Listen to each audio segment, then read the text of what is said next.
मैं खुद को वहां से शुरू कर रहा हूं जहां से सब छोड़ जाते हैं। भारत के 28 राज्यों में उत्तराखंड के प्रमुख शहर हल्द्वानी इवनिंग न्यूज में आपका स्वागत। कॉपी, किताब, pen, pencil, scale, rubber, cutter, tiffin, bottle, bag, dress, जूते, मोजे, बैट, स्कूल कक्षा, टीचर्स, स्कूल मालिक, शिक्षा विभाग, शिक्षा मंत्री और पेरेंट्स।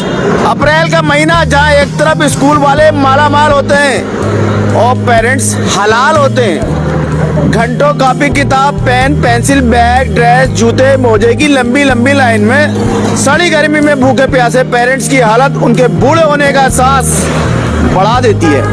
उनका सारा बजट गड़बड़ा जाता है, उस पर दुनिया भर की परेशानियों का बोझ अलग से, सरकार के नए रूल्स रेगुलेशन अलग से पेरेंट्स के माथे पर लकीरें गहरी कर देते हैं। बसों के किराए का टैरिफ उन्हें वैसे ही लगता है जैसे अमेरिका के राष्ट्रपति ट्रंप द्वारा जब चाहे किसी देश पर लगा देते हैं। फिलहाल आज 44 स्कूल को शिक्षा विभाग ने कारण बताओ नोटिस जारी कर दिया है। इनके स्कूल के कॉपी किताबों की लिस्ट का फतवा कॉपी किताब और ड्रेस की दुकानों पर मिलने पर भी ये कार्रवाई की गई। इन दिनों नेपाल में नई सरकार के नए पीएम बने बालेन शाह, जो लगातार नजीर वाले निर्णय ले रहे हैं, जिनकी चर्चा लगातार चल रही है, जिसमें सभी अधिकारी मंत्रियों के बच्चे सरकारी स्कूल में पढ़ेंगे की चर्चा भी खूब हो रही है भारत में। चलिए फिर कभी इस पर डिटेल से बात करेंगे।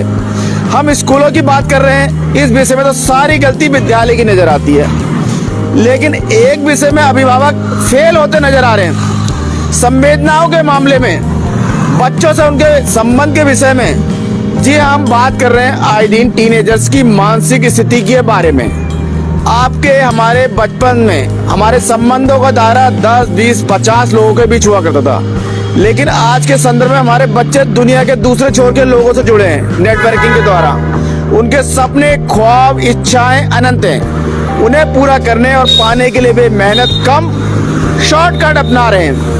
आज हल्द्वानी में एक नया किस्सा देखने को मिला जिसमें 14 से 15 साल की लड़की गायब हो गई स्कूल से आते वक्त। पता नहीं या सेम या कुछ और। हम पेरेंट्स को अपने बच्चों के संग समय बिताना चाहिए, उनकी मन स्थिति समझनी होगी, अन्यथा उनके बारे में हमारे बीच जनरेशन गैप नहीं सदियों का गैप बनता जाएगा। तो आज से और अभी से आप और हम इस विषय पर गंभीर मनन करेंगे और उस पर काम करेंगे ताकि गैप या खाई कम से कम किया सके। अगर हम अपने बच्चों के दोस्त नहीं बनेंगे तो दुनिया में यानी बच्चों के दुश्मनों की कमी नहीं होगी। फिलहाल देश की खबरों पर बात कर लेते हैं। अभी हम स्कूल, बच्चे और पेरेंट्स की बात ही कर रहे थे। बिल्कुल ताजा अपडेट अभी अभी आ रहा है, खबर संसार आपको दे रहा है। मोटा हल्दू से जो 14 साल की लड़की 10वीं क्लास की पढ़ती थी, स्कूल से वापसी आते समय स्कूल में कपड़े झाड़ी में छुपाकर किसी के साथ फरार हो गई। पुलिस ने उसको अभी एसएसपी से हमने बात करी है, दिल्ली में पकड़ लिया गया उसे। जी हाँ, एसएसपी ने कहा पुलिस ने इस पर बहुत वर्किंग करी और 4 से 5 घंटे में लड़की को ढूंढ के निकाल डाला। जी हाँ, दिल्ली में मिली है। अभी मोटा हल्दू की लड़की थी, वहीं स्कूल था, 10वीं क्लास में बच्ची पढ़ती थी। तो फिलहाल ये ताजा अपडेट है। चलिए आज चुनाव की बात कर लेते हैं। आज असम की 126 सीटों पर तथा केरल की 140 सीटों पर तथा केंद्र शासित पुडुचेरी की 30 सीटों पर मतदान हो गया है। इधर दिल्ली से राजधानी से बात करते हैं। ड्यूटी के दौरान अनुपस्थित रहने वाले अधिकारियों को कारण बताओ नोटिस जारी किया रेखा गुप्ता ने। जी हाँ, उन्होंने कहा सभी के लिए बायोमेट्रिक उपस्थिति अनिवार्य है और उन्होंने विभागों को उसका कड़ाई से पालन सुनिश्चित करने का निर्देश दिया। आज जीएसटी कार्यालय का अचानक निरीक्षण किया रेखा गुप्ता ने और उन्होंने इस चीज को नोटिस किया कि लोग इस चीज का मखौल उड़ा रहे हैं। दिल्ली के बाहरी इलाके में एक महिला का शव बिस्तर के बक्से में मिला। 3 गिरफ्तार हुए इस मामले में। मृतक की पहचान बाद में मंगोलपुरी निवासी के रूप में हुई।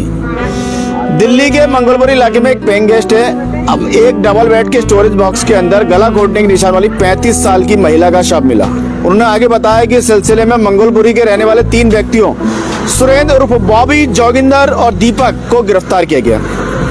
गुजरात से बात करें तो गुजरात चैंपियनशिप विश्व कप समीक्षा चल की मेजबानी 2030 खेलों की तैयारियों पर ध्यान केंद्रित किया गया। इस यात्रा की शुरुआत गांधीनगर में प्रतिनिधिमंडल और मुख्यमंत्री भूपेंद्र पटेल के बीच हुई बैठक से हुई, जिसमें तैयारियां, क्रियान्वयन रणनीति और समय सीमा पर चर्चा की गई। GIFT सिटी फंड इकोसिस्टम में तीव्र विस्तार, पूंजी प्रतिबद्धताएं $32 अरब से अधिक। यह वृद्धि लगभग 60 गुना उछाल दर्शाती है, जो भारत केंद्रित और वैश्विक निवेश रणनीतियों को तैयार करने के लिए अंतर्राष्ट्रीय वित्तीय सेवा केंद्र के बढ़ते उपयोग को प्रतिबंधित करती है। मुंबई से बात करें तो 15,400 टन LPG ले जाने वाला टैंकर नवी मुंबई के JNPA पहुंचा। JNPA में एक बयान में कहा गया कि एक महत्वपूर्ण उपलब्धि है, अगर युद्ध शुरू होने के बाद से JNPA पहुंचने वाला है पहला ऐसा जहाज है। कर्नाटक की चर्चा कर लेते हैं। कर्नाटक द्वितीय POC परीक्षा 1 के परिणाम, राज्य ने ऐतिहासिक 86% उत्तीर्ण प्रतिशत दर्ज किया है। पंजीकृत 6,48,853 छात्रों में से विज्ञान, वाणिज्य और कला स्ट्रीम में कुल 5,46,698 छात्र परीक्षा में उत्तीर्ण हुए। इस वर्ष भी लड़कियों ने लड़कों को पीछे छोड़ दिया। हालांकि 2026 में परीक्षा 1 के समग्र उत्तीर्ण प्रतिशत में 2025 में 73% की तुलना में 13% की वृद्धि हुई है। कर्नाटक में लापता केरल की किशोरी परिवार चिकमंगलुरु में डेरा डाले हुए खोज जारी है। पुलिस संभावना से जांच कर रही है कि लड़की अपने समूह से अलग हो गई और गलती से किसी अन्य पर्यटकों के साथ उस स्थान से चली गई है। केरल की 15 वर्षीय लड़की जो मंगलवार को चिकमंगलुरु से माणिक्य धारा के पास लापता हो गई थी, तलाश में लगातार अभियान जारी है। फिलहाल अभी तक कोई सुराग नहीं मिला है। कर्नाटक उच्च चुनाव शाम 5 बजे बांगलकोट में 65% मतदान और दावड़ दक्षिण में मतदान हुआ।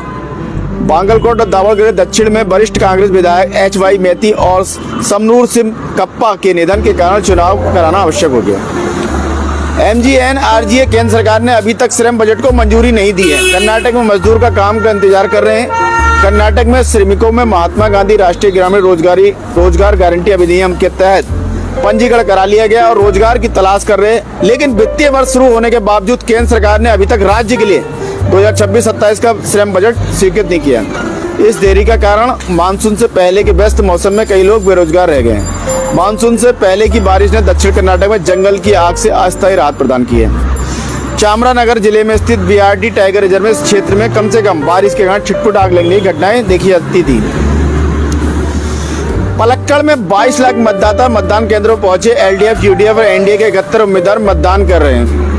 ऐसे में सुचारू चुनाव सुनिश्चित करने के लिए सुरक्षा के कड़े इंतजाम किए गए थे। आज कुल 2,531 मतदान केंद्र स्थापित किए गए, जो 2021 के चुनाव में 2,111 थे। केरल विधानसभा के 16वें चुनाव के लिए मतदान गुरुवार को सुबह 7 बजे शुरू होकर शाम 6 बजे तक चला। जिले के सभी 12 निर्वाचन क्षेत्रों में कड़ी सुरक्षा और रसद व्यवस्था की गई। पलक्कड़ में 22.68 लाख पंजीकृत मतदाता, जिसमें से 11.12 लाख पुरुष और 11.56 लाख महिलाएं और 20 ट्रांसजेंडर मतदाता हैं।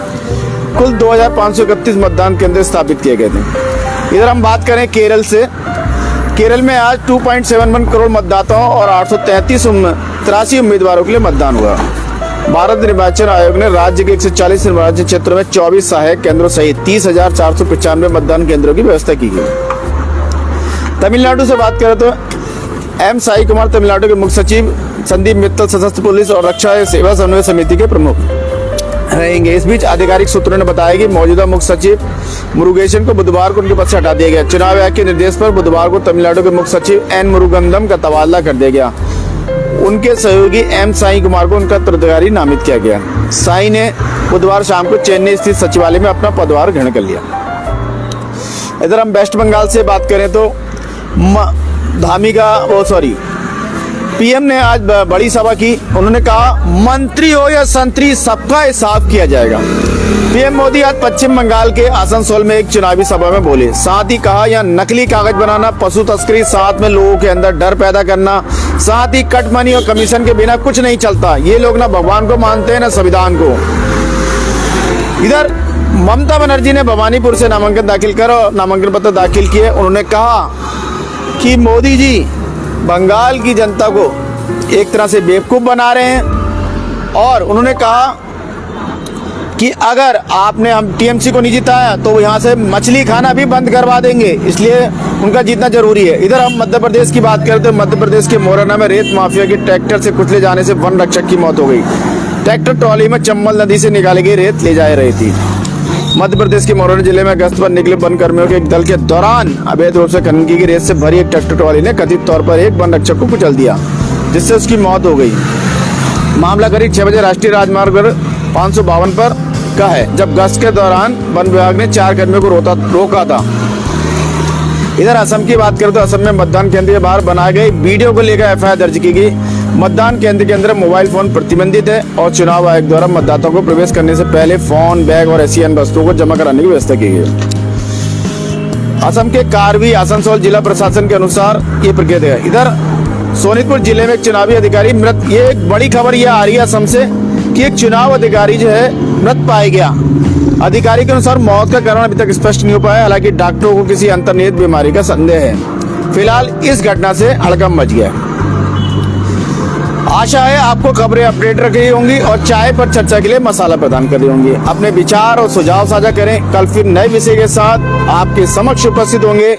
इसी के साथ मैं मनोज आर्य, खबर संसार के लिए जय हिंद।